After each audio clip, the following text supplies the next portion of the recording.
Welcome to Couple Reviews, where we ignore the main characters. In case you're unaware, Turning Red's reception has been mixed, but not for the usual reasons. Basically, there's three reactions to Turning Red.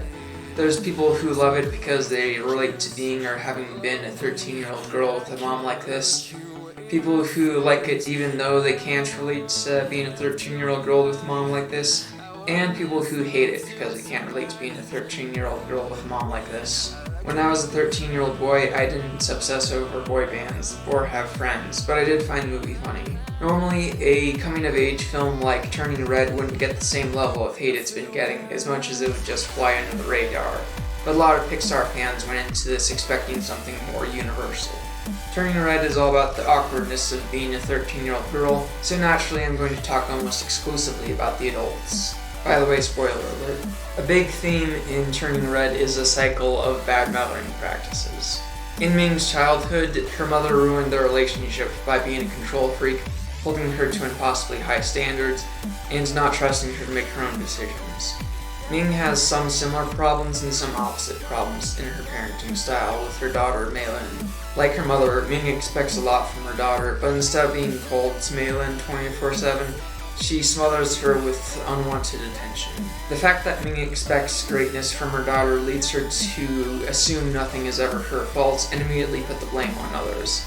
And because Mei doesn't think she has the option of being seen as imperfect, she can't bring herself to take responsibility for anything. There's no flashbacks of her childhood, but there's some exposition to let you know how things were back in the day, and we can sort of figure out a few more details. I think the reason Ming wanted to marry Jin is because she wanted a marriage where she would be the one in charge, because she hated being pushed around by her mother. Jin is diminutive and docile, so she knew she would be on the other end of the pushing around. There's a scene where Mie Lin suggests that Ming hang out with Jin instead of coming with her to her get-together. I have a double-jointed elbow! Look!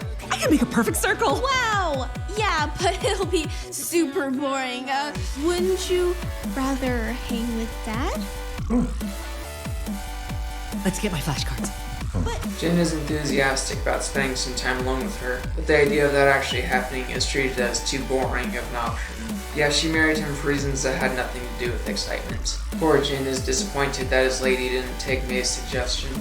It's arguable that she actually does like spending time with her husband, she just insists on going to Mei's get-together. And the fact that it's framed as if she finds him boring is just done for the sake of the joke and not an actual sign of how little she values his company. But even if she doesn't value his company at this stage of the movie, there's still room for their relationship to improve. More on that later. No sugar. How is he overweight? His wife doesn't let him have any sugar. I assume she would enforce other rules to keep him healthy. So how is he not skinny? So what does Jin like about her? I defer you to this clip. You saw it? Only once. She and your grandma had a terrible fight. Over what? Your grandma didn't approve of me, but you should have seen your mom. She was incredible.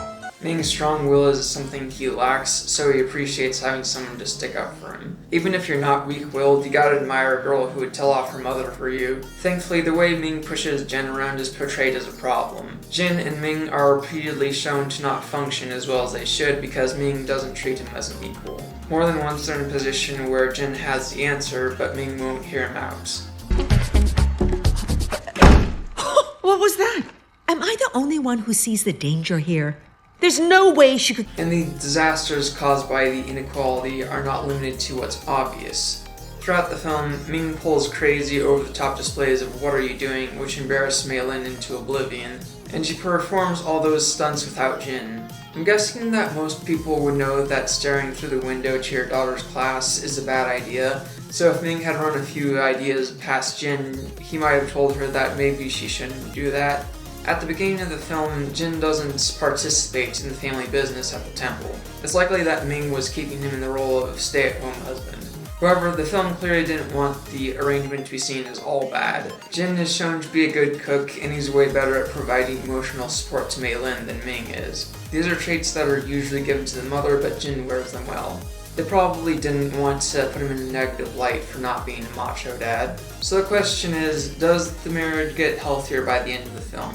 It's not as clearly shown because the film puts the focus on Ming's relationship with her daughter, but we can figure out that the answer to that question is yes. At the end of the film, Jin actually is participating in the tours of the temple, so we can assume that Ming is both starting to treat him as an equal and warmed up to the idea of spending more time with him. Our temple is the oldest in Toronto, and the only one that's home to the Great Red Panda. Thanks for covering for me, Dad. Have fun!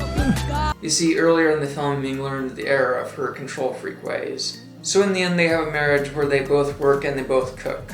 Obviously, not every couple needs both people to be good cooks, but it's good to show other options for how marriage can function. I guess we'll just end the video here.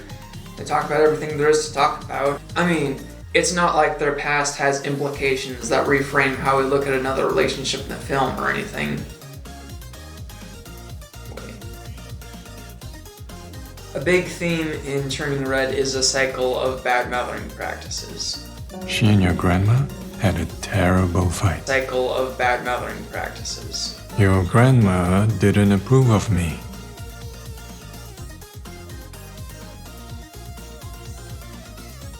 You mean Miriam? That girl is odd. Your grandma didn't approve of me. But no buts, Mir. My mom already doesn't like you. Wait, she doesn't? Your grandma didn't approve of me. I can't miss Who's the that, weak link? right? Priya and Abby seem bright And enough, but traffic's a nightmare. I can just take Miriam, a streetcar. You stay I mean, she's a fast. nice girl, but maybe she's slowing you down. Your grandma didn't approve of me. It's happening, Robert Jr. You're finally gonna meet your daddy.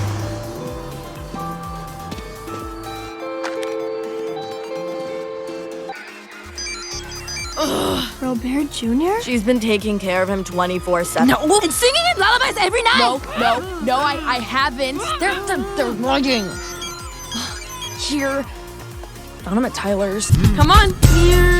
Not now. You can't resist it. Come on. You know you want to. Here we go.